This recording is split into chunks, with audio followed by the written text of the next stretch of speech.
চলে এসেছে মিয়াও গালিব।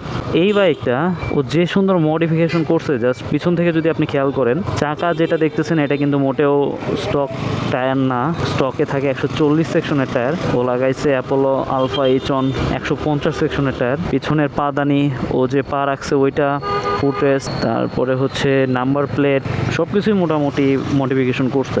আর পিছনের যেটা ব্যাক প্যানেল যেটা বলে, ওইটা প্রথমে লাগাইছিল হচ্ছে আর1-এরটা, বংশাল থেকে নিয়ে আসছিল, কিন্তু ওইটা লাগানোর পর ওর ফিনিশিংটা ভালো লাগে নাই, ওর জন্য আর1-এর ওই ব্যাক প্যানেলটা সেল করছে। সেল করে এখন আবার অন্য একটা ব্যাক প্যানেল নিয়ে আসতেছে, একদম বাইরে থেকে আনাইতেছে। মানে অস্থির একটা মড হইতেছে ভাই। বগুড়ার মধ্যে আমার মনে হয় না এর মতো কোনো গাড়ি মড হবে।